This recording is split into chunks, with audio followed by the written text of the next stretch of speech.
Do you put him up beside, is it maybe Lawton or beside Nick Waugh, and try to get that going again, right? And just the other day we were talking about the third line or the bottom six for the Leafs. I think this adds something there. I think he can score, he can hit, he can be a lot of things. Now, what is his cap? Isn't it like $3 or $4 million? It's in the high threes. Yeah. It's just under 4. So which player are you getting? Was it the player 2 years ago or last year? Last year, as you mentioned, I think he actually had testicular cancer. He did, and the treatment really, and that would have thrown his. I mean, just all that, emotionally, not to mention physically, what that does. I don't think he ever got on track, but coming home and be energized.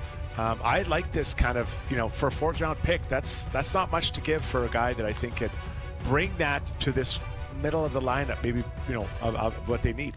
Yeah, it's interesting. Like I can't quite figure it out from Vancouver's standpoint. Like again, he had a down year last year. They had a down year collectively. Maybe it's a cap dump. I would guess they have something else cooking. Maybe they're in on someone else, or they have a couple of other things coming, and they had to unleash somebody. But for a fourth rounder in 2028. Again, I guess a little bit surprised another team wouldn't step in and offer that and possibly bring him in. Again, because he's 6'3", he's 29 years old.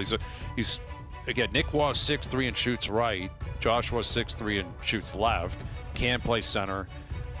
It is going to be interesting. Like, these are clearly bottom 6 players. This is not a guy who's going to play on the wing with Tavares or Matthews or whatever. I mean, up front, it's going to be Matthews and Knives, Tavares and Nylander, and they're going to figure out who else is going to play with them. Michelli's got to be up there. Michelli will be one of them. Maybe it's Max Domi is another one. They're going to work that out. But I think in the bottom 6, you mentioned Lawton. Joshua, Lawton, Waugh, like you've got 3 veteran guys who I think can play center. They can play the wing if need be. I think this is a precursor to David Kampf clearly not being a part of the team in the future. I mean, I don't think that would surprise anybody. He didn't play in the playoffs, but they're going to have to find a way to unload that.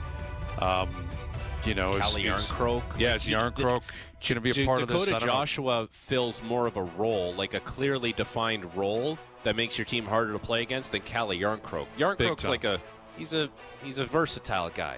Do you think he'll play center, Frank, or do you think he'll play up? Like, could you see a scenario where it's Matthews, Tavares, Waugh, Joshua? Like, that's your 1, 2, 3, 4 up the middle. Could be, yeah. Like, it could give you flexibility. Like, you could go Lawton, you could go Joshua.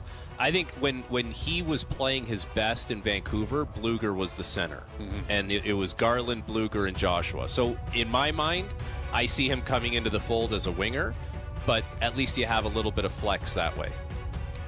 And it gives them a bit more chance to get more minutes, too. When you're playing fourth line center, not getting as many as a third line left winger. Obviously, I'm talking 5-on-5. I don't know if he fits it. Well, obviously, probably not power play. Maybe some penalty kill. But I see him as a big, heavy winger. When you're playing against the Florida, he can go out there and he can get to those D. He can make it happen. Like 2 years ago, he was a really impact player for the Canucks. Again, last year, not there. But I think this is a sneaky pickup if he can get back to that level. Yeah, it's an interesting move. The Leafs acquiring Dakota Joshua from Vancouver for a fourth-round pick in 2028.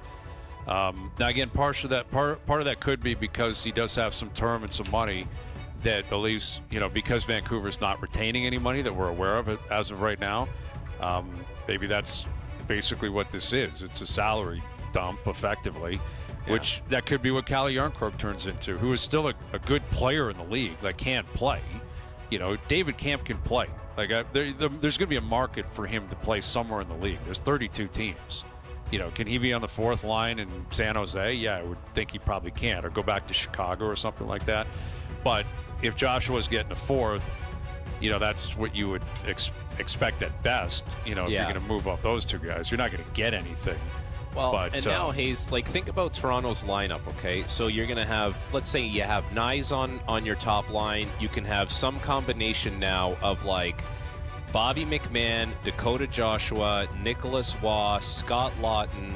And, those are the guys that are more, I guess, prominent. But you have bigger framed guys Steven now. Lorentz is back. Yeah, exactly. Stevie Lorentz. You got bigger framed guys who are willing to play more of a robust kind of game scattered throughout the lineup now, where it feels like in the past it was we got our one guy. or we got our 2 guys. Now it's everywhere now. It's on every single line if you want it to be. I love that. He can do it. That guy will be physical out of 12 forwards. Like, it doesn't work like that. And you see it with Florida. It's player after player coming in. And being physical doesn't mean blowing guys up. Being physical can also be, driving the net hard or taking a puck wide or winning a puck battle against someone else. Like, that is also being physical. I think sometimes as fans and media, we interpret being physical as just blowing guys up. It's not. It's winning physical confrontations, battles. And those players you just outlined, they can do it. Like, I think Dakota John, he can have he can have a return to where he was before. I think that Lawton is better than we saw him play for, I don't know how many games did he play there, 20 games, guys, whatever it was. Like, if he can take a step up, now you're getting 2 guys kind of that are better than they've shown last year. Yeah, and then you got like Easton Cowan in the fold. Does he fit in this year? Are they intending on him making the team, playing for the team? I'm not sure. But that's an added element as well as an option, because he would start his career, I think, for sure in the bottom 6.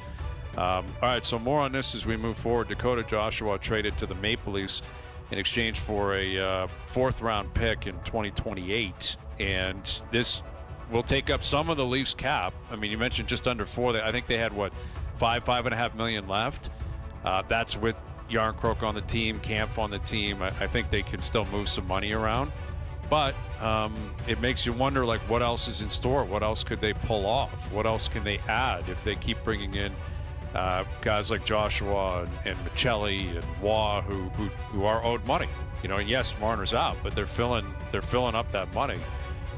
So what kind of flexibility do the Leafs still have moving forward to try and add to this team? So we'll get to that and more still to come.